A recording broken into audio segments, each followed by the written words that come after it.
Ang ilaw ng spotlight ay nakatutok kay Adrian habang nakatayo siya sa gitna ng engranding ballroom ng five-star hotel.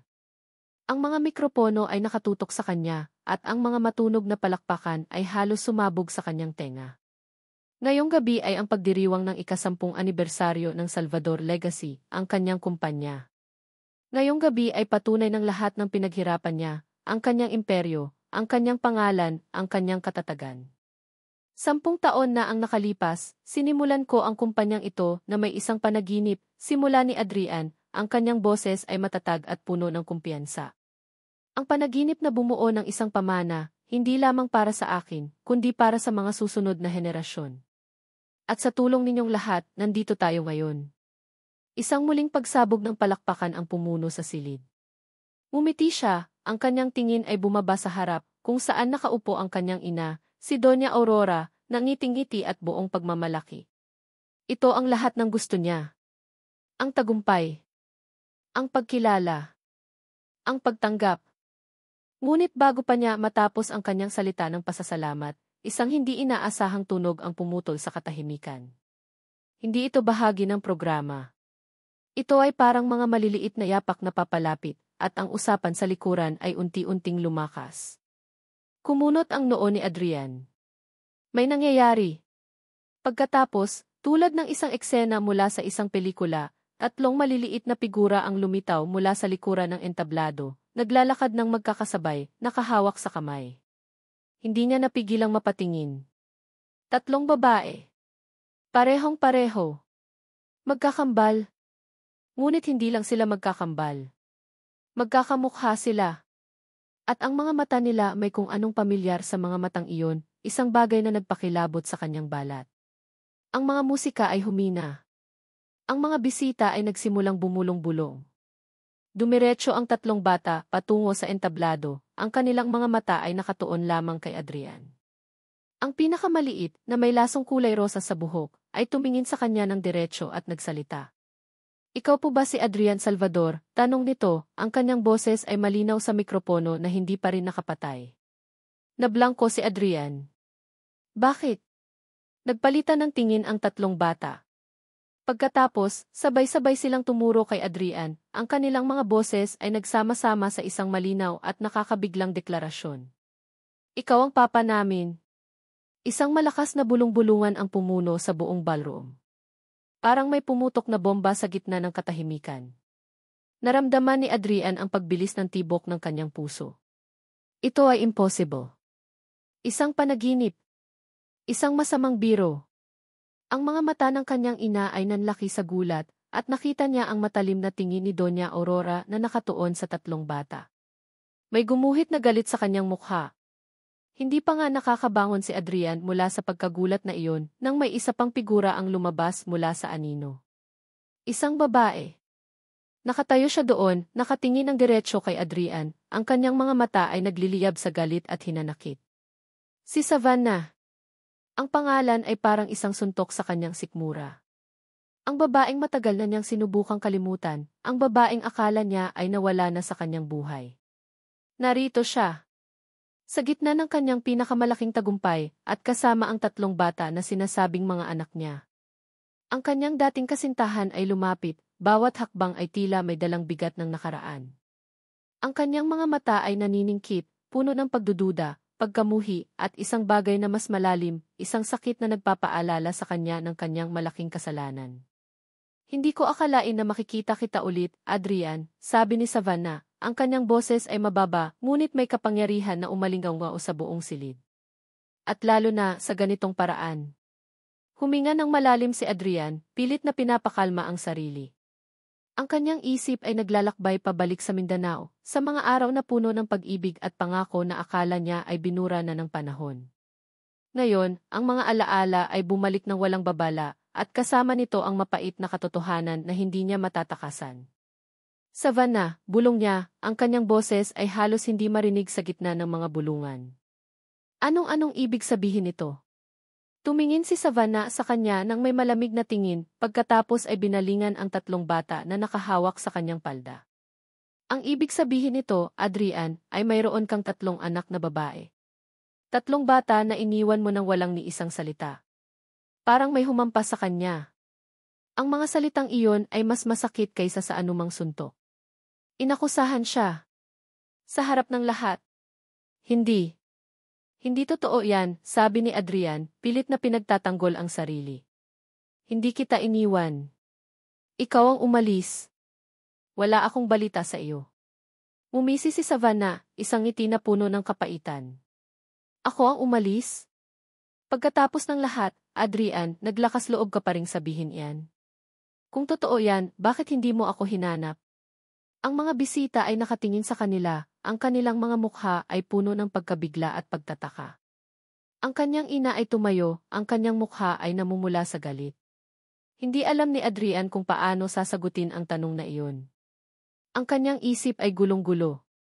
Gusto niyang ipagtanggol ang sarili, gusto niyang sumigaw na hindi niya alam na mayroong malaking pagkakamali. Pero ang tingin ni Savannah, ang galit sa kanyang mga mata, ay nagsasabi ng lahat. Ang lahat ng kanyang tagumpay, ang kanyang prestihiyo, ang kanyang pangalan, ay naglaho sa isang iglap.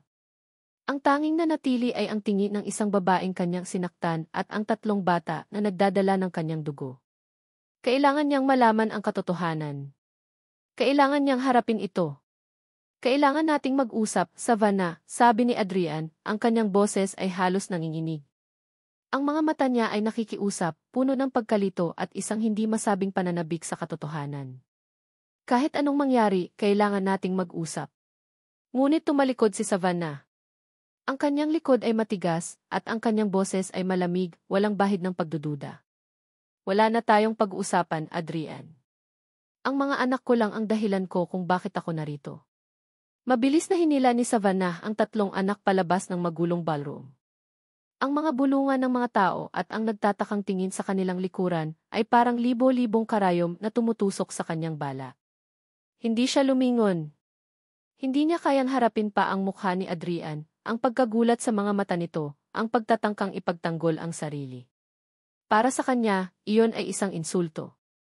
Mama, bakit po tayo umalis? Akala ko po kakausapin na natin si Papa, tanong ni Ina, ang pinakamahinahon sa 3, habang hawak ang kanyang kamay. Nagpatuloy si Savannah sa paglalakad, ang kanyang hakbang ay mabilis at desidido. Hindi pa ngayon, anak, sagot niya, pilit na pinapanatili ang kanyang boses na kalmado. Ang katotohanan ay hindi niya alam kung kailan pa mangyayari iyon. Kung mangyayari pa. Nang makarating sila sa lobby, nakita niya ang driver na naghihintay. Sumakay sila sa sasakyan, at nang tuluyang maisara ang pinto, tila doon lang nakahinga ng maluwag si Savannah. Ngunit ang paghinga na iyon ay mabigat, puno ng sama ng loob at pagod. Ang ganda po ng suot ni Papa, Mama. Tapos ang dami-daming tao, bulong ni Sandra, na may pagkamangha sa boses. Nga po, ang laki ng bahay nila, dagdag ni Ariana, ang pinakakulit sa magkakapatid. At ang dami pong pagkain. Nakita ni Savannah ang kislap ng excitement sa mga mata ng kanyang mga anak. Ang puso niya ay kumirot. Sila ang dahilan kung bakit niya ginawa iyon. Sila ang dahilan kung bakit niya nilunok ang kanyang galit para lang ipakita sa kanila ang kanilang ama. Ngunit ngayon na nangyari na, ang sakit ng nakaraan ay biglang bumalik, mas masidhi kaysa dati.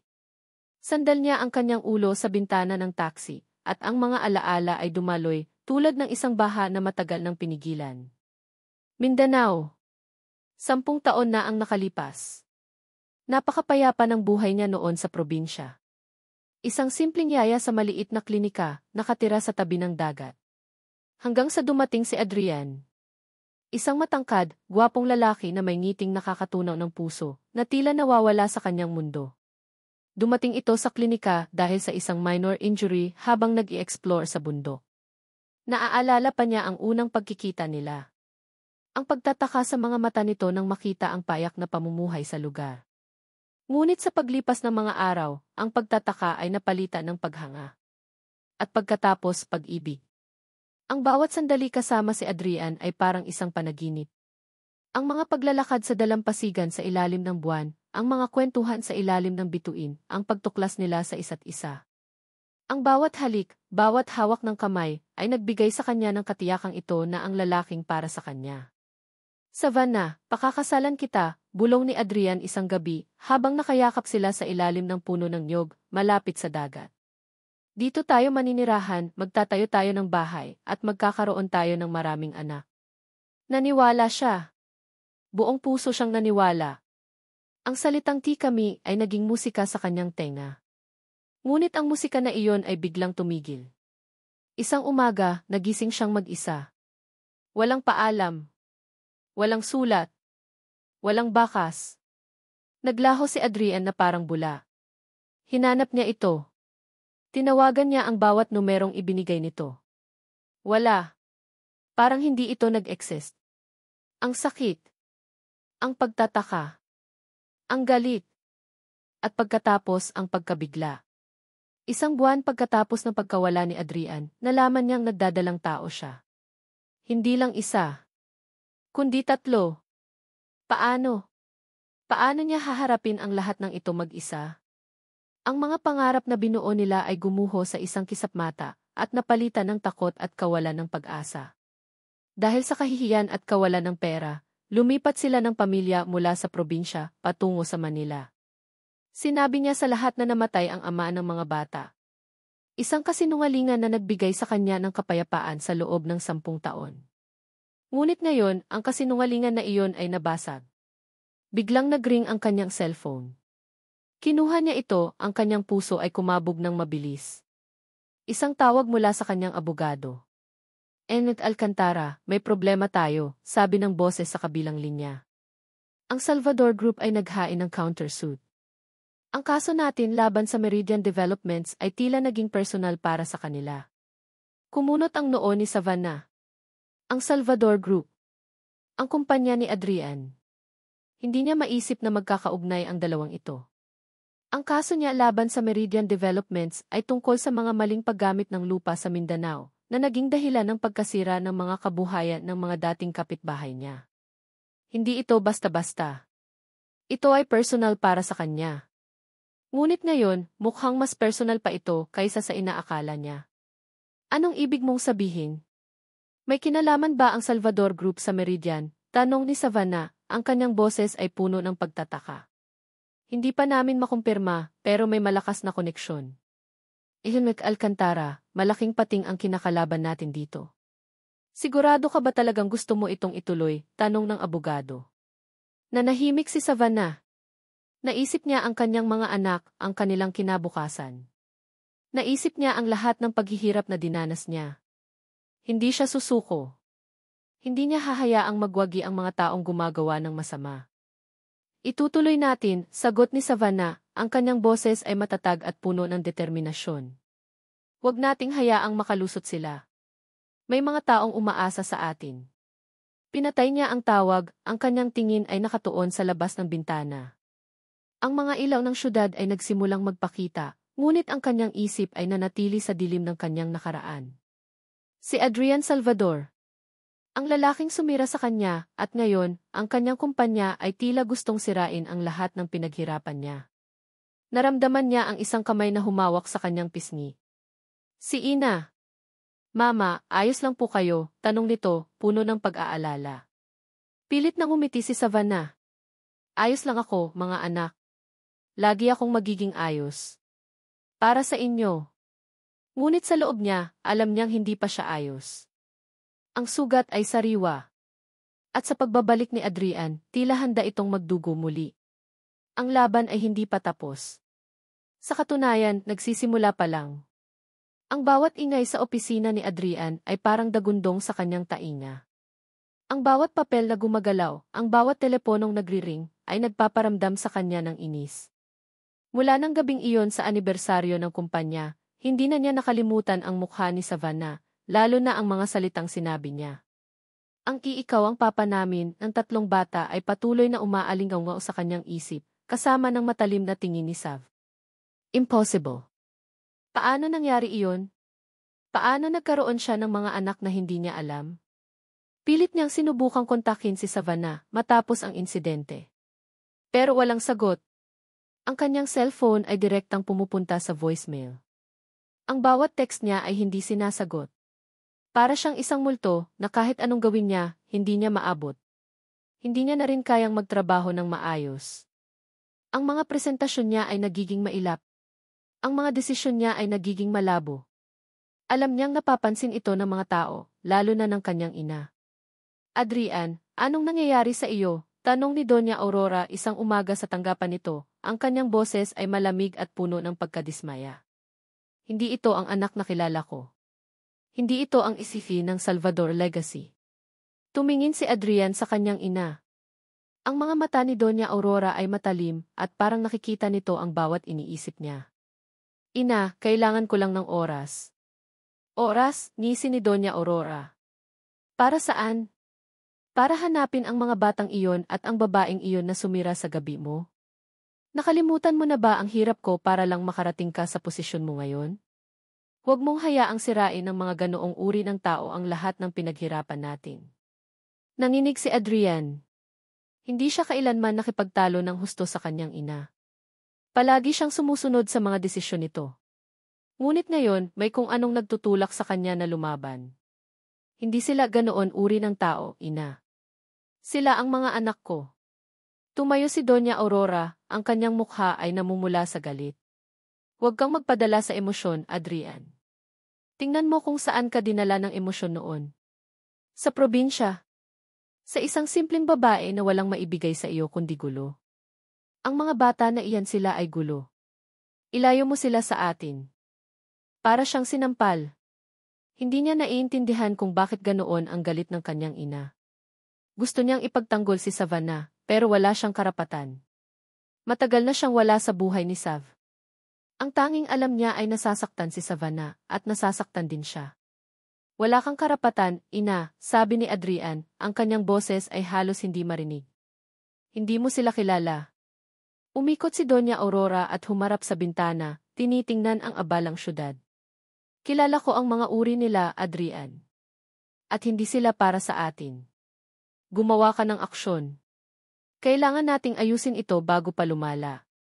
Lumabas si Adrian mula sa opisina ng kanyang ina, pakiramdam niya ay dinudurog siya. Ang kanyang puso ay punong-puno ng pagkalito. Kailangan niyang malaman kung ano ang nangyari. Bakit naglaho si Savannah? Bakit hindi niya alam ang tungkol sa mga anak niya? Ang kanyang isip ay naglakbay pabalik. Ang huling beses na nakita niya si Savannah. Ang pangako nila sa isa't isa. Ang lahat ay tila totoo, malalim. Paano naglaho ang lahat sa isang iglap? Nagdesisyon siyang bumisita sa dati nilang driver, si Manong Leo, na matagal nang nagtatrabaho sa kanilang pamilya at malapit sa kanya. Marahil may alam ito. Nang makarating si Adrian sa lumang bahay ni Manong Leo, naabutan niya itong nagdidilig ng halaman. Mumiti si Manong Leo nang makita siya, pero may bakas ng lungkot sa kanyang mga mata. Manong Leo, may gusto lang po akong itanong, simula ni Adrian, ang kanyang boses ay pilit na pinapanatiling normal. Naaalala niyo pa po ba si Savannah? Noong nasa probinsya po tayo. Tumango si Manong Leo, malungkot ang tingin. Iho. Naaalala ko. Napakabait na bata ni Savannah. Anong nangyari sa kanya, Manong? Bakit siya nawala? Tanong ni Adrian, ang kanyang boses ay puno ng pagkabahala. Akala ko ay umalis siya. Walang paalam. Nag-aalangan si Manong Leo. Maraming nangyari noon, Adrian. Marami kang hindi alam. Anong hindi ko alam, giit ni Adrian, lumalaki ang pagkabahala. Alam niyo ba kung bakit siya umalis? O kung bakit may mga bata siya ngayon? Bumuntong hininga si Manong Leo. Kailangan mong maintindihan, iho, na ang buhay ay mas komplikado kaysa sa nakikita natin. May mga sikreto na inilibing ng malalim. Ang alam ko lang, si Savannah ay hindi kailanman umalis na walang dahilan. Mahal ka niya noon at alam kong nasaktan siya ng husto. Ang mga salita ni Manong Leo ay parang punyal na tumusok sa puso ni Adrian. Kung hindi umalis si Savannah, ibig sabihin ay siya ang may kasalanan. Siya ang umalis. Pero bakit? May ibinigay ba sa inyo ang sinuman, Manong? Isang mensahe, sulat, anumang bagay mula kay Savannah o sa pamilya niya, tanong ni Adrian, desperado. Umiling si Manong Leo. Wala, iho. Wala akong natandaan. Pero may isang bagay na kakaiba noon. May malaking halaga ng pera ang naipadala sa pamilya ni Savannah, matapos kang mawala. Hindi ko lang sigurado kung sino ang nagpadala. Pero tila nakatulong iyon sa kanila na makabangon. Kumunot ang noo ni Adrian. Pera. Sinong magpapadala ng pera sa pamilya ni Savannah? At bakit? May bumuo sa kanyang isip. Manong Leo, may access po ba kayo sa lumang financial records ng kumpanya? Sa mga accounts na hindi basta-basta nakikita ng iba, tanong ni Adrian, ang kanyang isip ay tumatakbo ng mabilis. Naramdaman niya ang isang lamig sa kanyang tiyan. Nag-aalangan si Manong Leo, ngunit sa huli ay tumango. Mayroon akong ilang access sa lumang sistema, iho. Bakit? Kailangan ko lang kumpirmahin ang isang bagay, Manong, sagot ni Adrian, ang kanyang tingin ay matalim. Kinabukasan, sa pamamagitan ng tulong ni Manong Leo, na-access ni Adrian ang isang luma at nakatagong financial account sa ilalim ng pangalan ng isang shell company na may kaugnayan sa kanilang grupo. Ang kanyang puso ay kumabog ng mabilis habang nakita niya ang isang transaksyon. Isang malaking halaga. Direktang ipinadala sa isang bank account sa pangalan ni Savannah Alcantara, petsa 10 taon na ang nakalipas, ilang linggo matapos siyang mawala. Napatulala si Adrian. Ang kanyang hininga ay huminto. Isang account sa pangalan ni Savannah. Isang malaking halaga. Ipinadala matapos siyang umalis. Hindi ito totoo. Para saan ito, Manong? Tanong ni Adrian, ang kanyang boses ay halos hindi marinig. Ang kanyang kamay ay nanginginig. Umiling si Manong Leo, mukhang nagtataka rin. Hindi ko alam, iho. Hindi ko talaga alam. Subalit, may isang bagay na malinaw kay Adrian. Kung may pera na pumasok sa account ni Savannah, hindi ito nangangahulugang nilisan siya ni Savannah para sa pera. Mas lalo nitong pinagdudahan ang lahat. Bakit may ganoong transaksyon? At sino ang nagpadala? Biglang nag-flash sa isip niya ang mukha ng kanyang ina, ang galit sa mga mata nito nang makita si Savannah. Ang sinabi nito na ilayo mo sila sa atin. Isang malalim na takot ang bumalot kay Adrian. Ang hangin sa loob ng courtroom ay mabigat at puno ng tensyon. Sa kabila ng kanyang matibay na determinasyon, naramdaman ni Savannah na unti-unting siyang dinudurog ng kaba. Ang kaso laban sa Meridian Developments ay tila isang malaking pader na hindi niya kayang buwagin. Ang mga abogado ng kalaban ay batikang-batikan, at ang bawat tanong nila ay parang mga matatalas na espada na tumutusok sa mga butas ng kanyang ebidensya. Alcantara, pinirmahan niyo po ba ang mga dokumentong ito? Tanong ng abogado ng Meridian habang itinuturo ang mga papel. Tinitigan ni Savannah ang mga dokumento. Mayroon doon na pamilyar, ngunit mayroon ding tila peking pirma niya. Hindi po. Hindi po ako ang pumirma sa lahat ng iyan, matatag niyang sagot. Ganoon po ba? Pero ang mga bank records ay nagpapakita na may malaking halaga ng pera ang inilipat sa inyong account sa parehong araw na pinirmahan ninyo ang mga papeles na ito. May paliwanag niyo po ba iyan? Hindi niya alam ang isasagot. Alam niyang nagsisinungaling ang mga ito. Ang mga bangko na nasa records ay hindi niya alam. Lalo na ang malaking halaga ng pera. Wala siyang natanggap na ganoon. Wala. Nang matapos ang hearing, lumabas si Savannah, pakiramdam niya ay dinudurog siya. Ang kanyang utak ay puno ng pagkalito. Ano ang mga bank records na iyon? Sino ang nagpadala ng pera? Bakit siya sinisisi? Habang naglalakad siya sa pasilyo, hindi niya inaasahan na makakasalubong niya si Adrian. Nakatayo ito malapit sa isang malaking bintana, nakatingin sa labas. Ang kanyang formal na suit ay tila nagpapamalas ng kanyang kapangyarihan at katayuan. Naramdaman ni Savannah ang panginginig sa kanyang mga tuhod. Adrian, bulong niya, nagulat. Lumingon ito at ang pagkagulat sa kanyang mukha ay napalitan ng isang seryosong ekspresyon. Savannah, sagot nito, lumapit sa kanya. Bakit hindi mo sinasagot ang mga tawag ko? Mayroon pa ba tayong dapat pag-usapan? Tanong ni Savannah, ang kanyang boses ay malamig. Sa tingin ko, malinaw na ang lahat. Hindi. Hindi pa malinaw, giit ni Adrian, ang kanyang mga mata ay nagpapakita ng pagdududa at pagkadismaya. Nalaman ko ang tungkol sa pera, Savannah. Ang malaking halaga na inilipat sa account mo. Ano iyon? Bakit mayroong ganoon? Sinubukan mo ba talagang itago ang lahat sa akin? Napatigil si Savannah. Ang kanyang puso ay biglang kumabog ng mabilis. Pera? Anong pera? Ang mga sinasabi ng abogado kanina ay totoo. Anong sinasabi mo? Tanong niya, nalilito. Wala akong alam sa pera na iyan. Hindi ako nagbukas ng anumang bagong account. Wala akong tinanggap na pera. Nangisi si Adrian, isang ngiti na puno ng kapaitan. Ganoon ba? Pero ang mga records ay nagsasabi ng iba. Pareho lang kayo ng mga kalaban mo ngayon sa korte, Savannah. Parehong-pareho kayong mga sinungaling. Ang mga salita ay tumusok sa kanyang puso. Ang galit ay biglang sumiklab sa kanya. Huwag na huwag mo akong ikukumpara sa kanila, Adrian. Hindi mo alam ang nangyari. Umalis ka nang walang paalam. Pinili mo ang pamilya mo kaysa sa akin. At ngayon, pagkatapos ng 10 taon, babalik ka at ikaw pa ang magagalit. Ikaw pa ang magsasabi na sinungaling ako.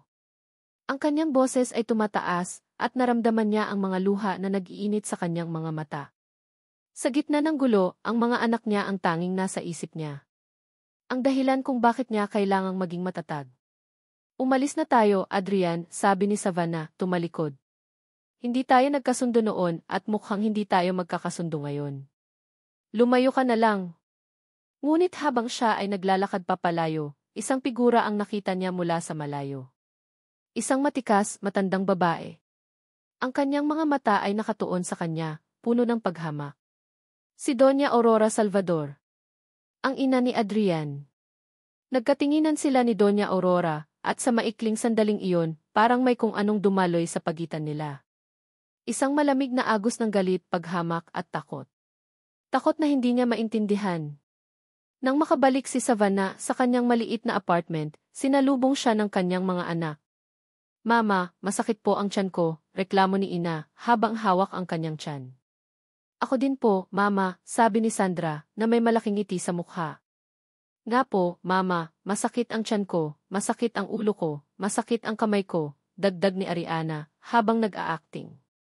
Napangiti si Savannah. Ang mga bata. Sila ang kanyang pag-asa. Bakit may sakit kayong tatlo? Ano bang ginawa ninyo? Wala po, sagot ng tatlo, sabay-sabay. Pero kailangan po natin ng Papa para mag-alaga sa atin.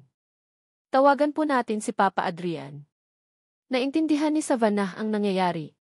Sinusubukan nilang mag-set up. Ang sakit sa kanyang puso ay biglang naging isang ngiti. Ang kanyang mga anak ay napakatalino.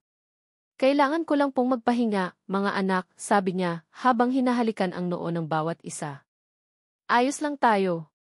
Hindi natin kailangan ang tulong ng kahit sino. Ngunit bago pa niya marating ang kanyang silid, may isang kumatok sa pintuan. Isang courier.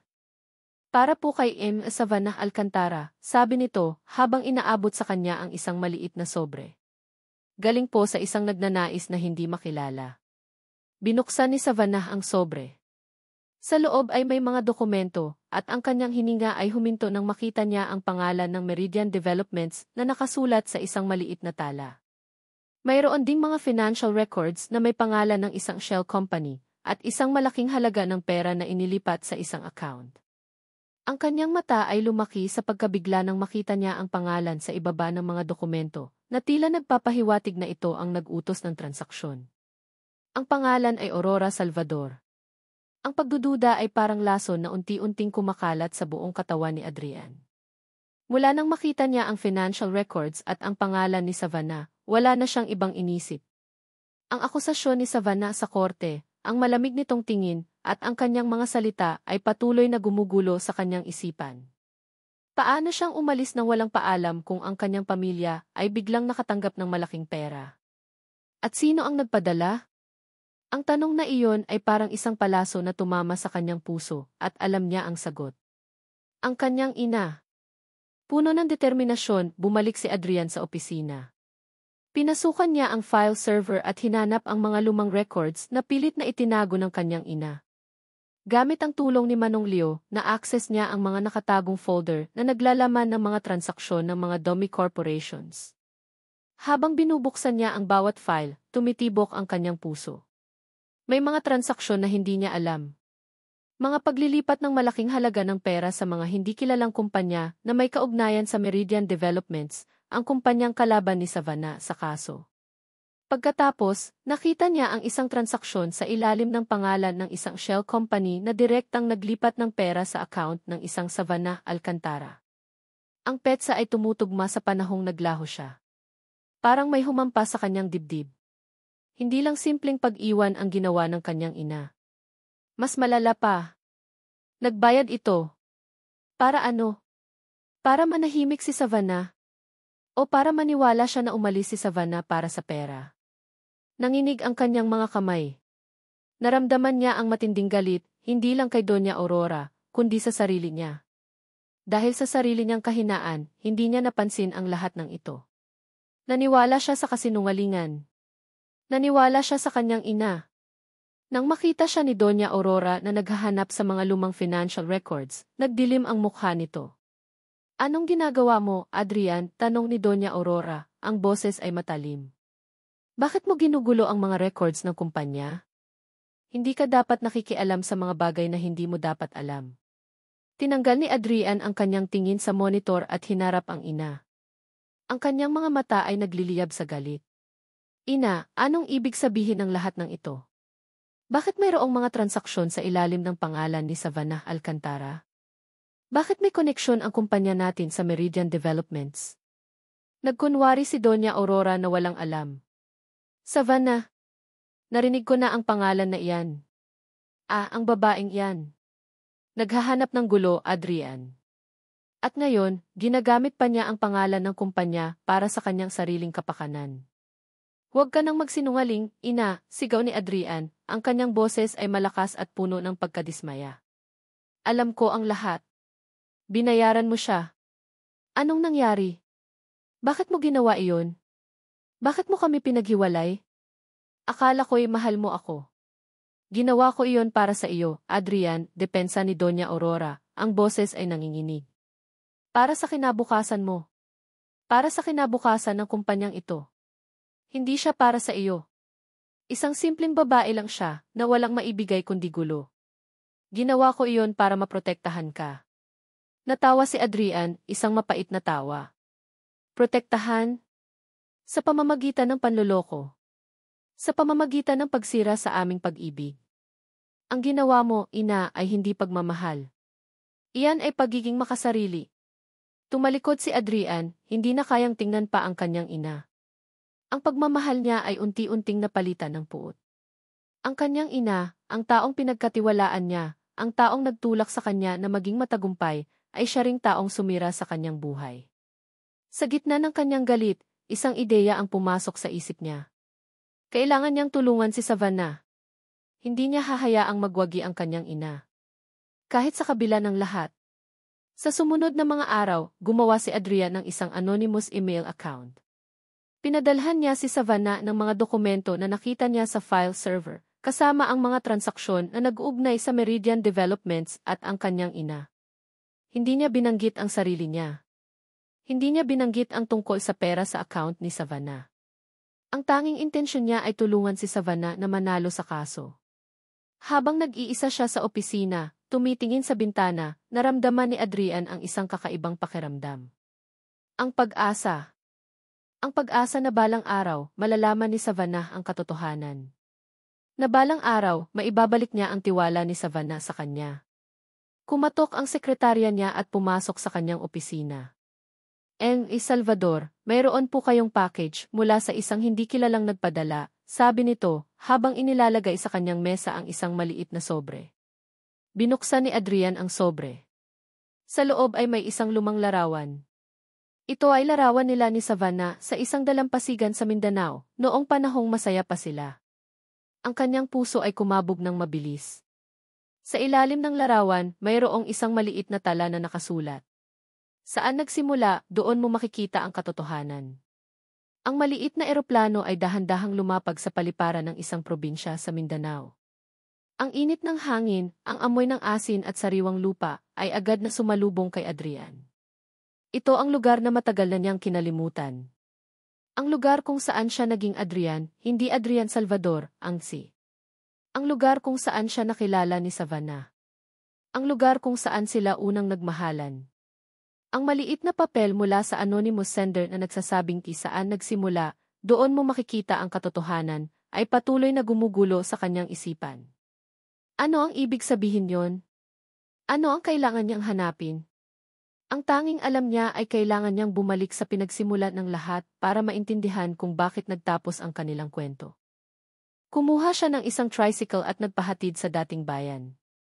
Ang lahat ay tila pareho pa rin, ngunit may kakaiba. Ang ilang mga bahay ay pinalitan na ng mga bagong gusali. Ang lumang simbahan ay pininturahan na. Ngunit ang dalampasigan na pinagtagpuan nila ni Savannah, ay walang pinagbago. Naglakad si Adrian sa buhanginan, ang kanyang mga yapak ay naiwan sa basang buhangin. Naalala niya ang araw na nagtampisaw sila sa tubig, ang tawa ni Savannah, ang kislap sa mga mata nito. Naisip niya ang sarili, isang isihi na nakalimutan ang lahat ng kanyang pagkakakilanlan para lang maramdaman ang pag-ibig.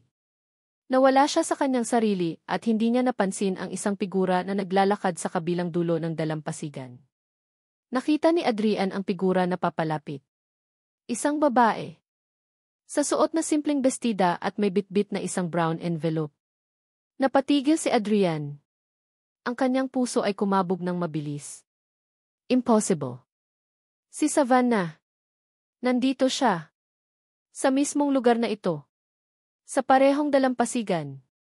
Naramdaman ni Adrian ang isang malakas na pagtulak upang lapitan siya. Para tanungin kung anong ginagawa niya dito. Para yakapin siya. Para ipaliwanag ang lahat. Savannah Sav Alcantara. Nagulat si Savannah nang makita niya si Adrian. Ngunit ang pagkagulat na iyon ay agad na napalitan ng galit at hinanakit. Bakit siya nandito? Bakit sa lahat ng lugar, dito pa niya naisipang pumunta? Ang lugar na ito ay para sa kanya at sa kanyang mga anak. Ang lugar na nagbibigay alaala sa kanila ng kanilang pag-ibig na nasira. Anong ginagawa mo rito, Adrian? Tanong niya, ang kanyang boses ay malamig at matalim. Lumapit si Adrian, ang kanyang mukha ay seryoso. Hindi ko dapat itanong iyan. Ikaw ang dapat magpaliwanag sa akin. Bakit ka nandito? Hindi mo na kailangang malaman, sabi ni Savannah, humarap at nagsimulang maglakad papalayo. Ang bagay na ito ay para sa akin at sa kaso ko. Anong kaso? Giit ni Adrian, sumusunod sa kanya. Ang kaso laban sa Meridian Developments. May kinalaman ba iyan sa atin? Napatigil si Savannah. Paano niya nalaman ang tungkol sa Meridian Developments? Hindi niya ito binanggit sa kanya. Paano mo nalaman? Tanong niya, lumingon. Huminga ng malalim si Adrian. Wala akong panahon para magsinungaling, Savannah. May mga dokumento na nakita ako sa opisina. May koneksyon ang kumpanya natin sa Meridian Developments. At may koneksyon din ang kumpanya natin sa iyo. Napangisi si Savannah, isang mapait na tawa. Tingnan mo nga naman. Ang mga kasinungalingan ay naglalabas-labas na. Sa tingin mo ba ay maniniwala ako sa iyo? Pagkatapos ng lahat ng nangyari, hindi na nagsalita si Adrian. Sa halip, kinuha niya ang kanyang cellphone at ipinakita ang isang screenshot ng financial record. Ang transaksyon na nagpadala ng pera sa account niya. Ang petsa ay 10 taon na ang nakalipas. Ang pangalan ng sender ay isang dummy corporation. Nanlaki ang mga mata ni Savannah. Iyon ang mga sinasabi ng abogado niya. Ang mga records na ginagamit laban sa kanya. Savannah, wala akong alam sa pera na iyan, paliwanag ni Adrian, ang kanyang boses ay puno ng pag-aalala. May malaki akong hinala na ang aking ina ang nagpadala. Para lang gawin kang masama sa mata ko. Para lang sirain ang ating pag-ibig. Ang galit ni Savannah ay unti-unting napalitan ng pagdududa. Isang maliit na butil ng pagdududa. Ang mga sinabi ni Adrian ay tila nagpapaliwanag sa lahat. Ang mga dokumentong natanggap niya mula sa anonymous sender. Ang pangalan ng Aurora Salvador sa ibaba ng mga records. Ang matalim na tingin ni Doña Aurora sa courtroom. Ang lahat ay tila nagkakasama-sama. Kung ganoon, bakit ka nandito? Tanong ni Savannah, ang kanyang boses ay humina. Para alamin ang buong katotohanan. Dito nagsimula ang lahat. Dito rin natin dapat hanapin ang kasagutan, sagot ni Adrian. Nagtinginan sila. Sa mga mata ni Adrian, nakita ni Savannah ang isang bagay na matagal na niyang hinahanap. Ang pag-asa. Nagdesisyon sila na bumalik sa lumang bahay na dating inupahan ni Adrian. Ang bahay na iyon ay isang sanctuary sa kanila. Ang lugar kung saan sila nagbahagi ng mga pangarap. Ang pinto ay tila lumang-luma na at ang bahay ay puno ng alikabok. Habang naglalakad sila sa loob, bawat sulok ay nagpapaalala sa kanila ng nakaraan. Naalala ni Savannah ang araw na nagluto siya para kay Adrian. Naalala ni Adrian ang araw na nagdilig sila ng mga halaman. Ang bawat sulok ay may kwento. Habang hinahawakan ni Savannah ang isang lumang libro sa lamesa, may isang bagay na nahulog. Isang sobre. Ang pangalan ni Adrian ay nakasulat sa harapan. Ang kanyang hininga ay huminto. Kinuha ni Adrian ang sobre. Ang kanyang kamay ay nanginginig habang binubuksan niya ito. Sa loob ay may isang sulat mula kay Doña Aurora. Minamahal kong Adrian. Huwag mo akong lalapitan pa. Huwag ka nang babalik sa probinsya. Ang iyong ama ay may sakit. Kailangan mo akong tulungan sa Maynila. Ang babaeng yan, si Savannah, ay walang ibibigay sa iyo kundi gulo. Handa na siyang umalis at hanapin ang kanyang kinabukasan sa Maynila. Huwag ka nang mag-alala sa kanya. Pinangako ko sa kanya na aalagaan ko siya. Huwag ka nang lumingon. Ang kinabukasan mo ay narito. Nabitiwan ni Adrian ang sulat. Ang kanyang mukha ay namumutla. Sinabi ng aking ina na si Savannah ay umalis at sinira ang ating relasyon. Pero ang sulat na ito sinasabi niya kay Savannah na ako ang umalis di. Nakatayo si Savannah, ang kanyang mga mata ay nanlaki sa gulat. Ang lahat ay tila nagkakasama-sama. Ang kasinungalingan ng kanyang ina. Ang pagkawala ni Adrian. Ang pera. Ang lahat ay dahil sa isang luma at matinding plano. Niyakap ni Adrian si Savannah, ang kanyang boses ay nanginginig. Patawarin mo ako, Sav. Patawarin mo ako. Ang mga luha ni Savannah ay dahan-dahang dumaloy sa kanyang pisngi. Ang galit at hinanakit na matagal niyang pinanghawakan ay unti-unting natunaw. Naramdaman niya ang sakit, hindi lang para sa sarili niya, kundi para kay Adrian na naging biktima rin. Ngunit ang sandaling iyon ay biglang naputol. May naririnig silang tunog. Isang tunog ng kotse na humihinto sa labas. At mga yapak na papalapit. Nagkatinginan si Adrian at Savannah. Ang kanilang mga mukha ay puno ng takot. Bumukas ang pinto. Si Doña Aurora. Ang kanyang mga mata ay nanlaki sa gulat nang makita niya si Adrian at Savannah. May bitbit siyang isang maliit na briefcase, at ang mukha niya ay puno ng pagkabigla. Anong ginagawa ninyo rito? Tanong ni Doña Aurora. Ang boses ay nanginginig.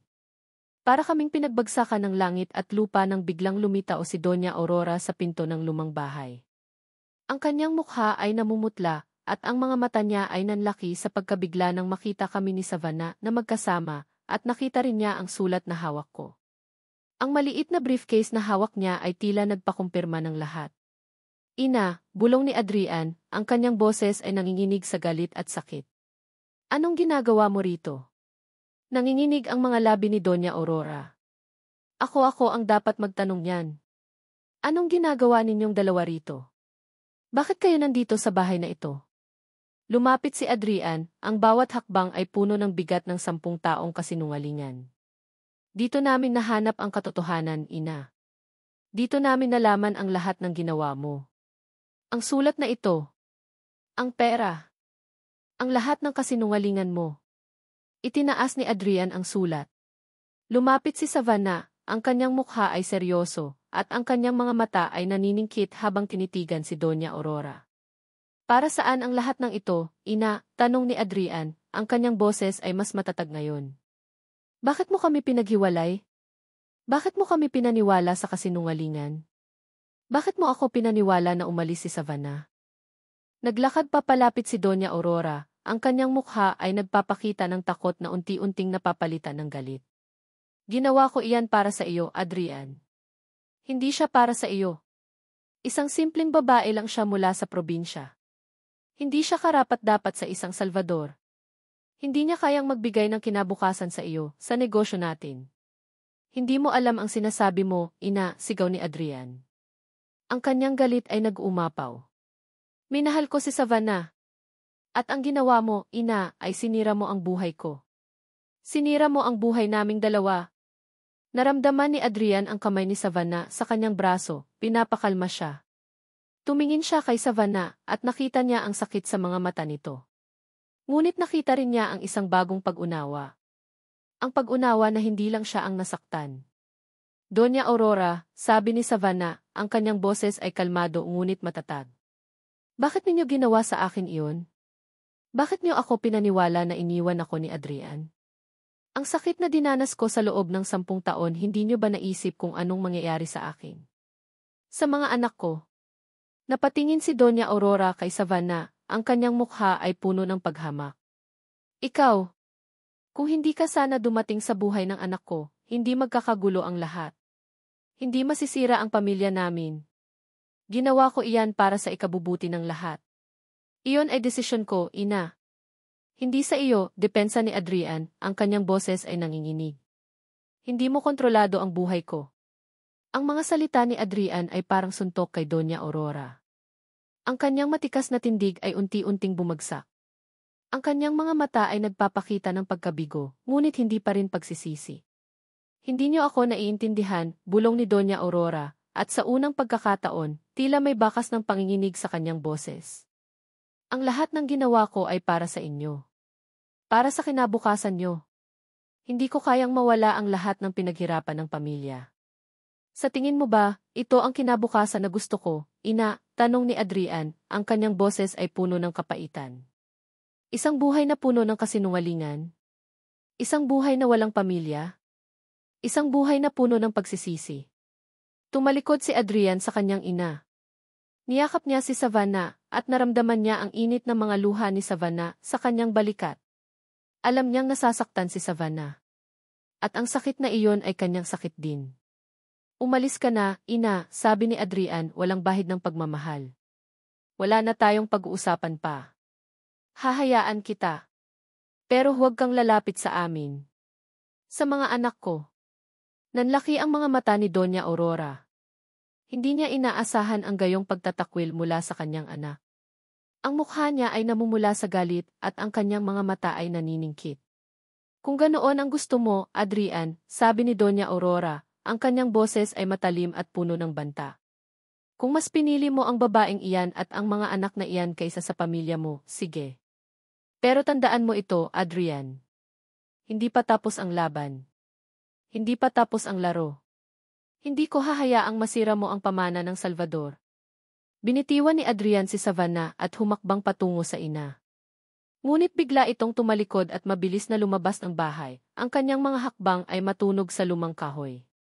Ang maliit na briefcase ay mahigpit na hawak nito. Narinig namin ang tunog ng kotse na humarurot. Nanatili kami ni Savannah sa loob ng bahay. Ang katahimikan ay mabigat at puno ng emosyon. Ang totoo ay nabunyag na. Ang sakit ay nanatili. Ngunit sa pagitan namin ni Savannah, may isang bagay na unti-unting nabubuo. Ang pag-unawa. At ang pag-asa. Napakabigat ng katahimikan sa loob ng lumang bahay sa Mindanao matapos umalis si Doña Aurora. Ang hangin ay tila puno ng mga hindi nasabing salita at mga sugat na sariwa pa. Tinitigan ni Savannah ang sulat na ibinaba ni Adrian sa lamesa. Ang mga salita ni Doña Aurora ay nagpapaalingaw sa kanyang isipan, binabaliktad ang lahat ng pinaniwalaan niya sa loob ng isang dekada. Hindi siya iniwan ni Adrian. Siya ay biktima rin ng panloloko ng sariling ina. Napabuntong hininga si Savannah at sa kauna-unahang pagkakataon, ang bigat na dala-dala niya ay tila bahagyang nabawasan. Ang galit na matagal nang naging bahagi ng kanyang pagkatao ay unti-unting napalitan ng pag-unawa. At ang pag-unawang iyon ay nagdala ng isang bagong klase ng sakit, ang sakit ng pagsisisi. Nagsisisi siyang hindi siya naniwala noon kay Adrian. Nagsisisi siyang hinayaan niyang magdiktate ang nakaraan sa kanyang buhay. Savannah ni. Bulong ni Adrian, ang kanyang boses ay puno ng pagsisisi. Lumapit ito at umupo sa tabi niya.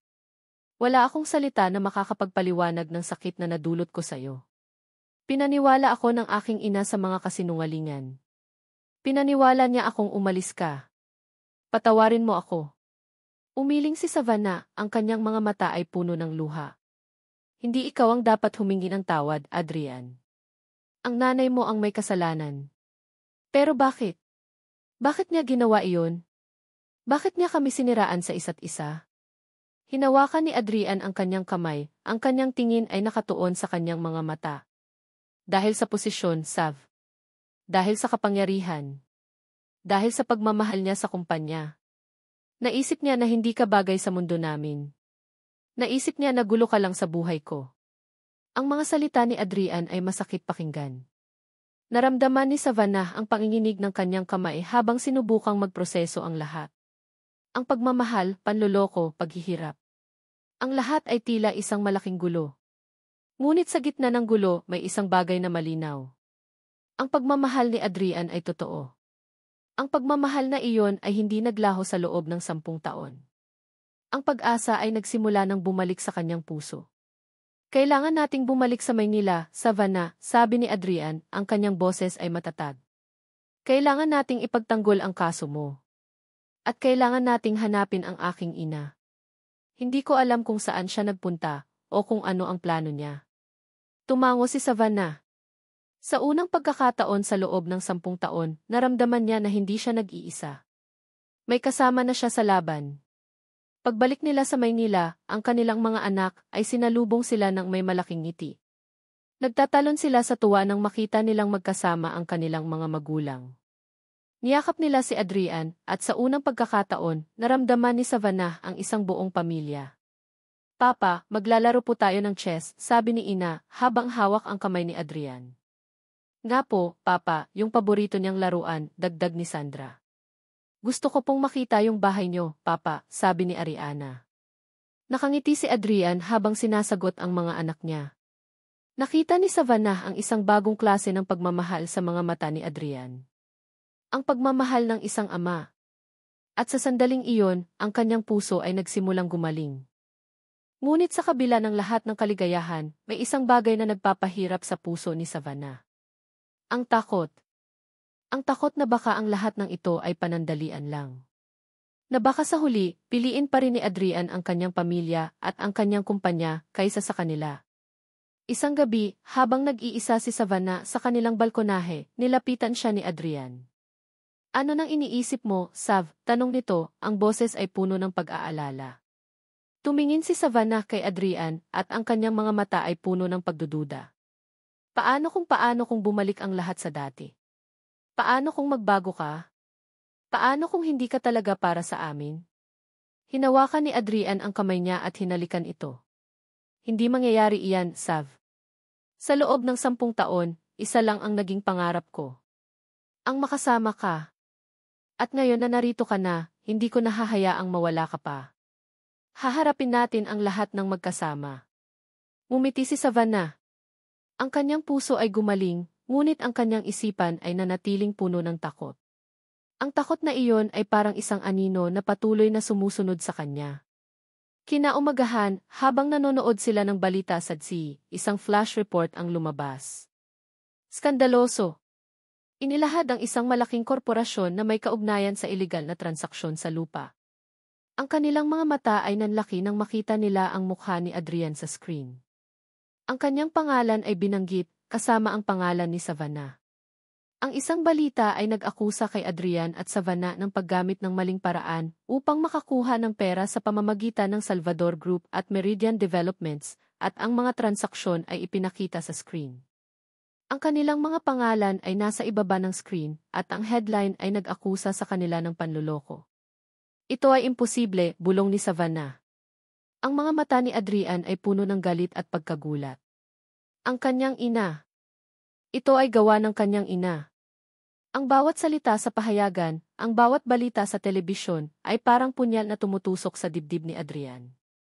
Ang headline ay malaki at nakakapanindig balahibo, sihi ng Salvador Legacy, na sangkot sa malaking financial skandal. Kasama ang mga larawan niya at ni Savannah, na tila nagpapahiwatig na sila ay mga kriminal.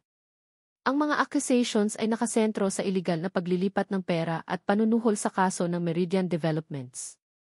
Alam niyang gawa ito ng kanyang ina, isang huling pagtatangka na sirain siya. Mabilis na nagpatawag ng board meeting ang mga miyembro ng Salvador Group. Pumasok si Adrian sa silid, ang kanyang mukha ay seryoso at matatag.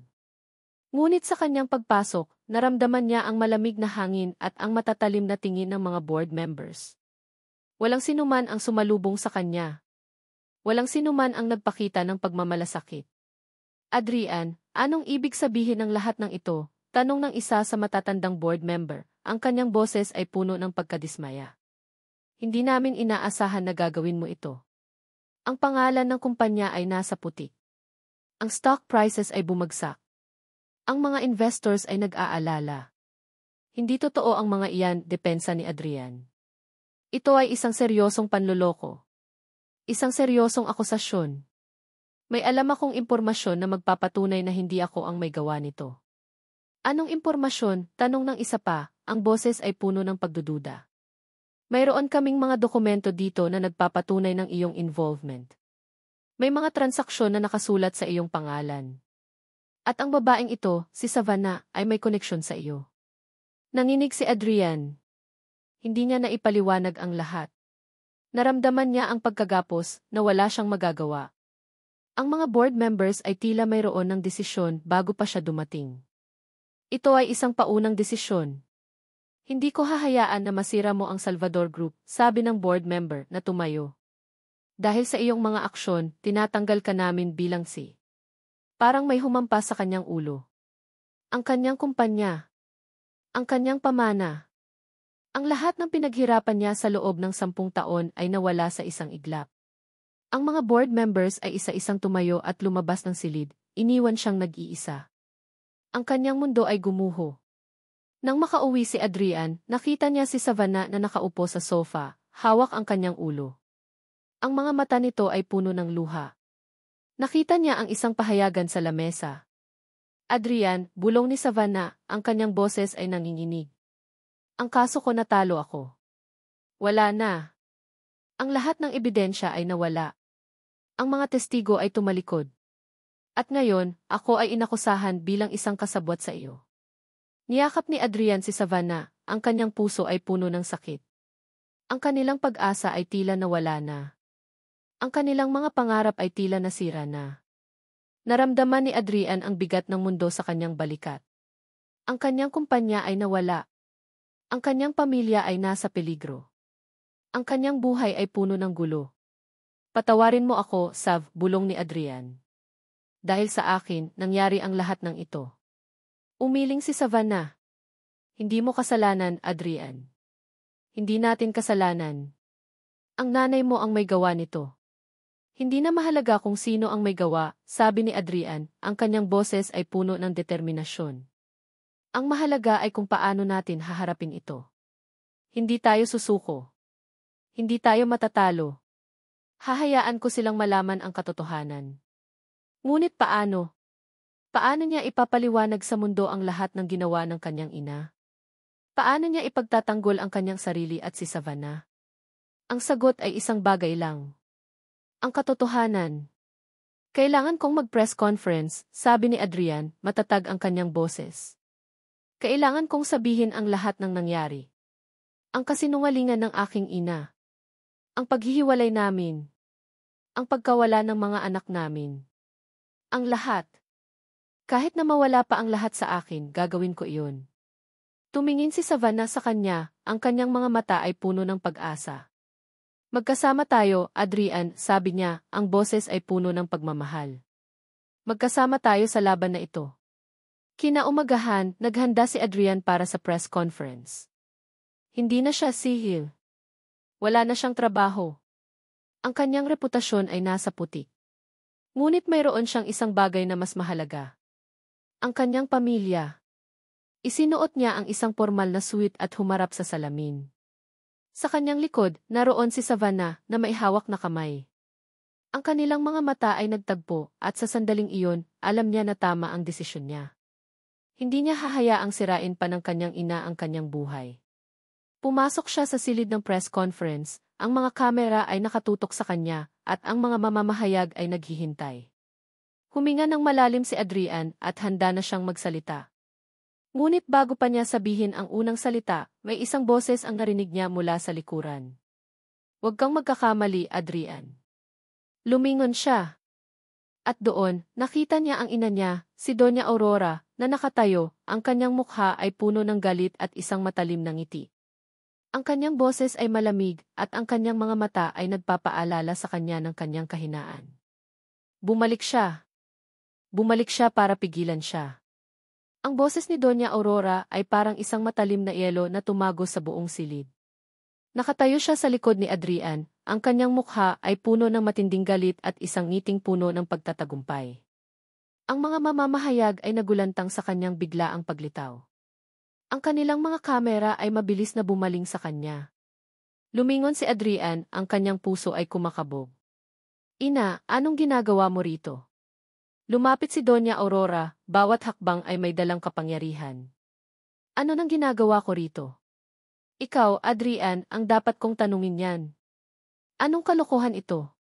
Sasabihin mo ang mga kasinungalingan laban sa sarili mong ina? Laban sa sarili mong pamilya?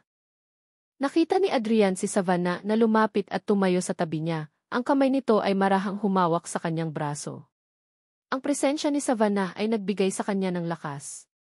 Hindi ito kasinungalingan, ina, sabi ni Adrian, ang kanyang boses ay matatag. Ito ang katotohanan. Ang katotohanan na matagal mong itinago. Ang katotohanan na sumira sa aming buhay. Hinarap ni Adrian ang mga mamamahayag. Ang kanyang mga mata ay puno ng determinasyon. Gusto kong ipaliwanag ang lahat. Ang aking ina, si Doña Aurora Salvador, ay nagsagawa ng isang malalim na panloloko upang paghiwalain kami ni Savannah Alcantara. Nagbulungan ang mga mamamahayag. Ngumisi si Doña Aurora. Iyan ang gusto mong paniwalaan. Ang anak kong ito ay nawawala sa katinuan. Naghahanap ng atensyon. Ang babaeng iyan, sabi ni Doña Aurora, habang itinuturo si Savannah, ay isang gold digger. Ginagamit lang niya ang mga anak para makakuha ng pera at pwesto. Isang malakas na putok ng kamera ang narinig. Ang akusasyon ni Doña Aurora ay lalo pang nagdagdag ng gulo.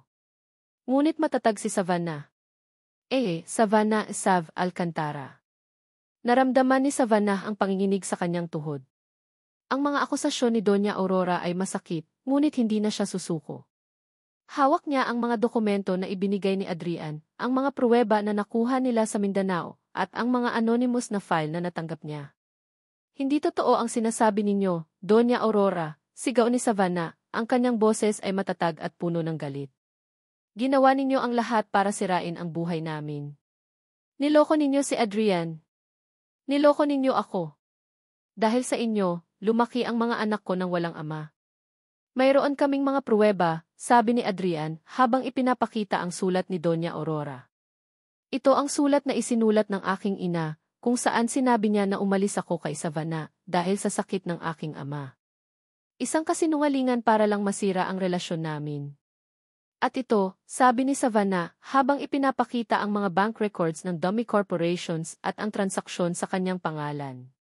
Ang mga transaksyon na ito ay gawa-gawa. Wala akong alam sa pera na ito. Ginamit lang ninyo ang pangalan ko para sirain ang reputasyon ko at ang kaso ko laban sa Meridian Developments. Nagsimulang magtanong ang mga mamamahayag, ang kanilang mga boses ay naghalo-halo. Lumapit si Doña Aurora, ang kanyang mukha ay namumula sa galit. Mga kasinungalingan. Lahat ng iyan ay gawa-gawa. Gusto lang nilang sirain ang pangalan ko. Ang pangalan ng Salvador Group.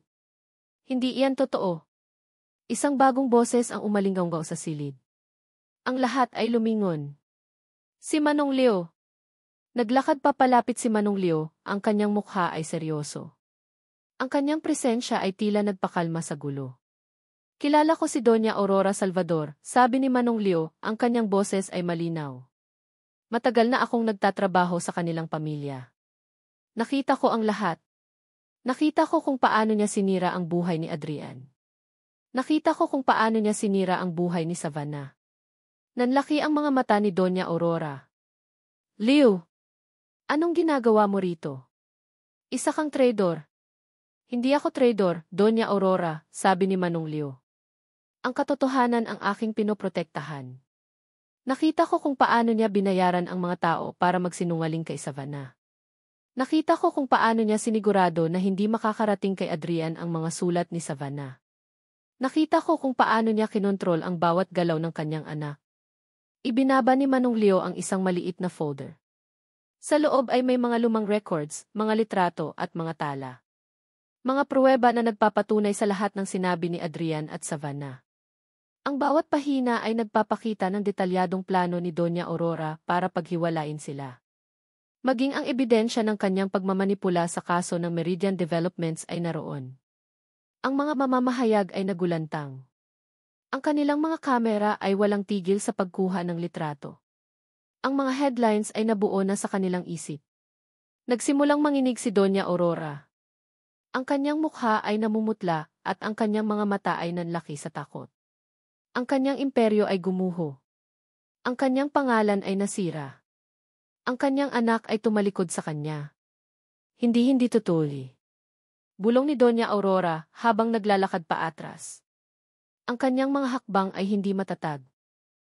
Adrian Ad Salvador. Tinitigan ni Adrian ang kanyang ina. Ang galit sa kanyang puso ay unti-unting napalitan ng awa. Ang kanyang ina, ang taong nagbigay sa kanya ng buhay, ay siya ring taong sumira sa kanya. Nakita ni Adrian ang pagbagsak ni Doña Aurora. Ang kanyang kamay ay kumapit sa kanyang dibdib. Ang kanyang hininga ay naging mabigat. Ina, sigaw ni Adrian. Napabagsak si Doña Aurora sa sahig, ang kanyang mga mata ay nakapikit, at ang kanyang hininga ay hirap na hirap. Nagsimulang magpanik ang mga tao sa silid. Ang mga mamamahayag ay nagtakbuhan papalapit. Ngunit wala nang pakialam si Adrian. Lumuhod siya sa tabi ng kanyang ina, ang kanyang puso ay puno ng takot. Tumawag kayo ng ambulansya, sigaw ni Adrian, ang kanyang boses ay nanginginig. Ang amoy ng gamot at ang tunog ng mga makinang bumubulong ang pumuno sa silid ng hospital. Nakahiga si Doña Aurora sa kama, ang kanyang mukha ay maputla at ang kanyang hininga ay mahina.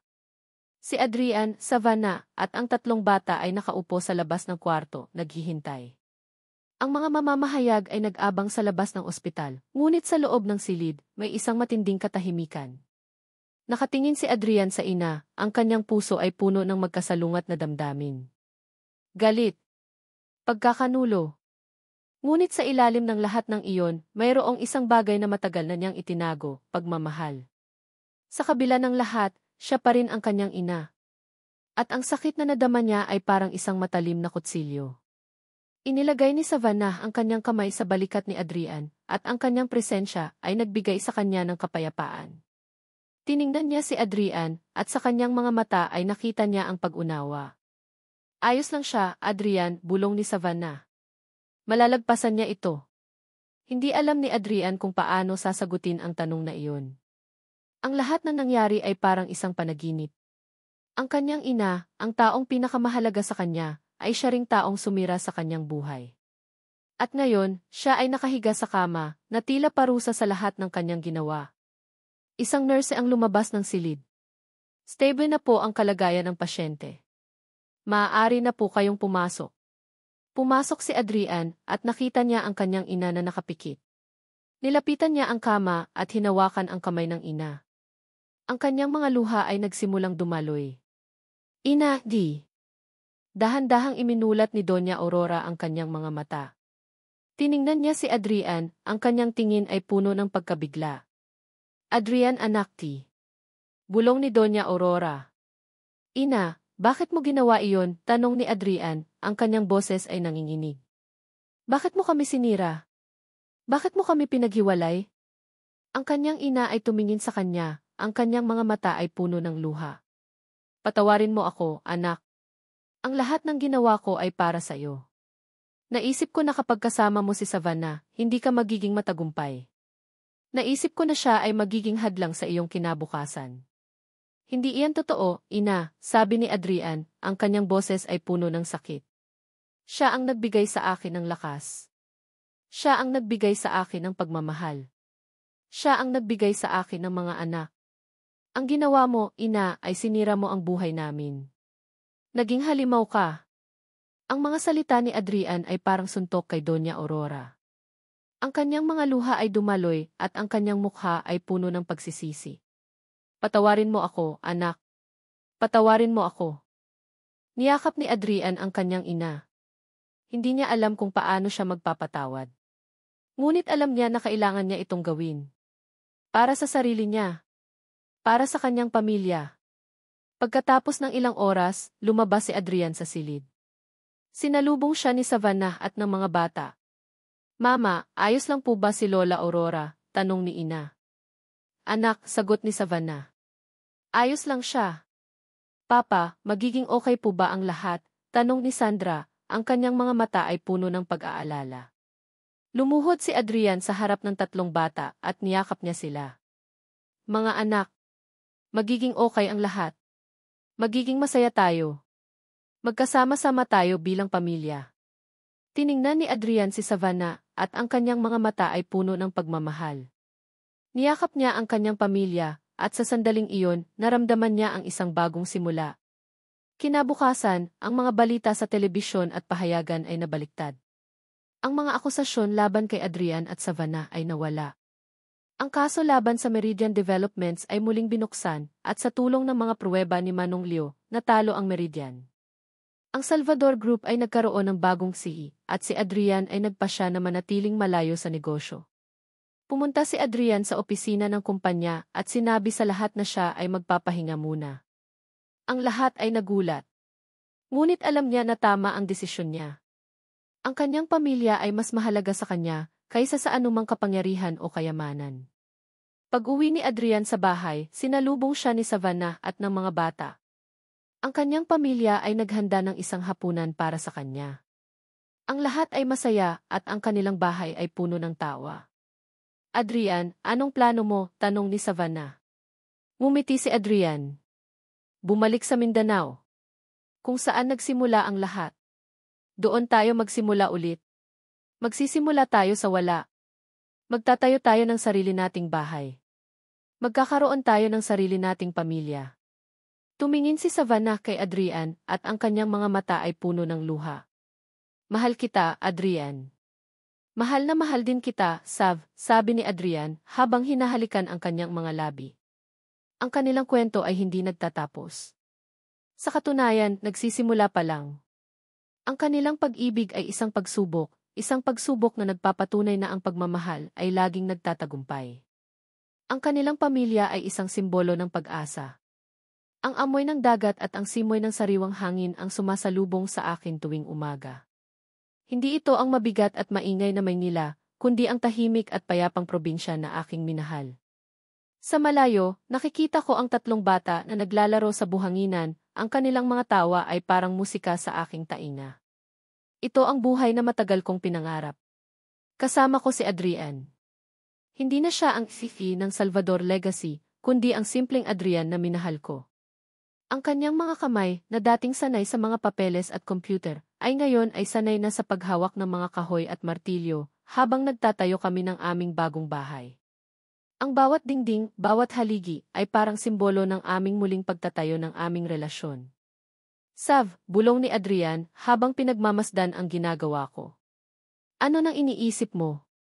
Ngumiti ako. Iniisip ko kung paano nagbago ang lahat. Mula sa mga gusot at gulo, nahanap natin ang kapayapaan dito. Nahanap natin ang tunay na kaligayahan. Nahanap natin ang pamilya, dagdag ni Adrian. At iyan, Savannah, ay mas mahalaga kaysa sa anumang pamana. Ang aming pag-uusap ay biglang naputol. May isang kotse na dahan-dahang huminto sa labas ng aming bakuran. Ang driver ay lumabas at binuksan ang pintuan ng likod. At doon, nakita ko ang isang figura na lumabas. Si Doña Aurora. Ang kanyang mukha ay hindi na ang dating mukha ng isang mayaman at makapangyarihang babae. Sa halip, ito ay mukha ng isang matanda na, napagod na sa buhay. Ang kanyang mga mata ay nagpapakita ng pagsisisi at pagkaawa. Savannah. Adrian ni. Bulong ni Doña Aurora, ang kanyang boses ay mahina. Gusto ko lang humingi ng tawad. Naramdaman ko ang panginginig sa aking katawan. Ang galit na matagal nang inilibing ay biglang bumalik. Ngunit sa pagtingin ko kay Adrian, nakita ko ang kalmado sa kanyang mga mata.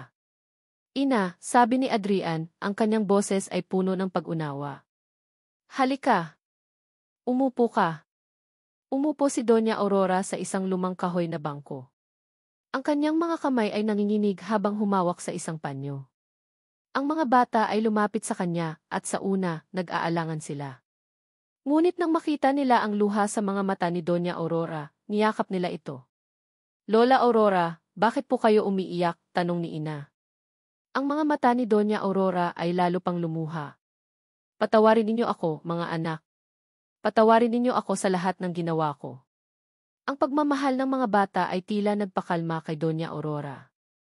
Ang lahat ng kasinungalingan, ang lahat ng kasamaan, ay tila nabura ng pagmamahal ng mga bata. Sa gitna ng lahat ng iyon, nagawa niya rin ang isang bagay na hindi ko inaasahan. Adrian Salvador.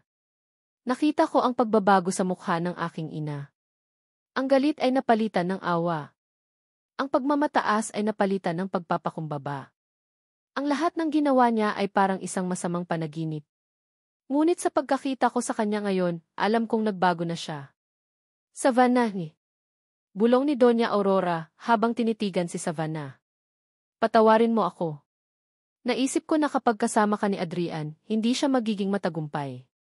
Ngunit nagkamali ako. Ikaw ang nagbigay sa kanya ng tunay na kaligayahan. Ang mga salita ng aking ina ay nagbigay ng kapayapaan sa akin. Ang pagpapatawad ay hindi madali. Ngunit sa pagtingin ko kay Savannah, nakita ko ang isang ngiti. Mahal kita, Adrian, bulong ni Savannah. Ang kanyang mga salita ay parang musika sa aking tenga. Hinawakan ko ang kanyang kamay at sa gitna ng lahat ng ito, alam ko na tama ang desisyon ko. Ang aking pamilya ay ang aking pamana. Ngayong gabi, habang nag-iisa kami ni Savannah sa dalampasigan, pinagmamasdan namin ang mga bituin. Ang lahat ng pinagdaanan namin ay parang isang lumang kwento. Ang sakit, ang galit, ang paghihirap. Ngunit sa huli, ang lahat ay nagtapos sa pag-ibig. Naisip ko na ang pamana ko ay ang Salvador Group, sabi ko, habang hinahawakan ang kamay ni Savannah. Pero nagkamali ako. Ang aking pamana ay ikaw. Ang aking pamana ay ang ating mga anak. Ngumiti si Savannah. Ang kanyang mga mata ay puno ng pagmamahal. At ang aking pamana, Adrian, ay ang iyong pag-ibig. Hinalikan ko si Savannah at ang aming paghalik ay parang isang panalangin. Ang isang bagong simula. Ang isang bagong buhay. Ang aming kwento ay hindi nagtatapos. Sa katunayan, nagsisimula pa lang. Ang pag-ibig ay hindi isang fairy tale. Ito ay isang paglalakbay. Isang pagsubok. Isang pagsubok na nagpapatunay na ang pagmamahal ay laging nagtatagumpay. At sa huli, ang pamilya ay ang pinakamahalagang pamana na maaring maibigay sa atin. At dito nagtatapos ang kwento ni na Adrian at Savannah. Ang kanilang paglalakbay, na puno ng sakit, pagtuklas, at muling pagbangon, ay nagpapatunay na ang tunay na pag-ibig ay kayang lampasan ang anumang pagsubok. Sa aming minamahal na mga mambabasa, isang taos-pusong pasasalamat po ang aming ipinaaabot sa inyong lahat na sumubaybay sa bawat pahina at kabanata ng kwentong ito. Mula sa simula hanggang sa huling yugto, kayo ang naging ilaw at inspirasyon sa bawat salitang aming isinulat. Ang paglalakbay ni na Adrian at Savannah ay naging paglalakbay din namin bilang mga manunulat at ang bawat liko at hamon sa kanilang buhay ay naging aral din para sa amin. Ang pagsulat ng Tatlong Anghel, Isang Lihim na Ama ay hindi naging madali. May mga pagkakataong nadama namin ang bigat ng emosyon, ang hirap ng mga desisyon ng mga tauhan, at ang lalim ng mga sugat na kailangan nilang paghilumin. Ngunit sa bawat pagsubok na iyon, lalo kaming ginanahan na ipagpatuloy ang kwento, dahil naniniwala kami sa kapangyarihan ng pag-ibig, ng pagpapatawad at ng pag-asa. Naway ang kwentong ito ay nag-iwan ng butil ng inspirasyon sa inyong mga puso. Na ang pag-ibig, sa kabila ng lahat ng balakid, ay laging may paraan upang manatili at maghilom. Na ang pagpapatawad ay hindi lang para sa taong nagkasala, kundi para rin sa sarili upang magkaroon ng kapayapaan. At higit sa lahat, ang pag-asa na sa bawat pagbagsak, may pagkakataong bumangon at simulan muli ang lahat ng may mas matibay na pundasyon. Ang bawat kwento ay may sariling buhay, at ang kwentong ito ay nabuhay dahil sa inyong mga puso. Maraming salamat sa inyong pagmamahal at suporta. Kung mayroon po kayong nais ibahagi tungkol sa inyong naging karanasan sa kwentong ito, malugod po naming tatanggapin ang inyong mga saloobin. Hanggang sa muli! Kwentong Puso G.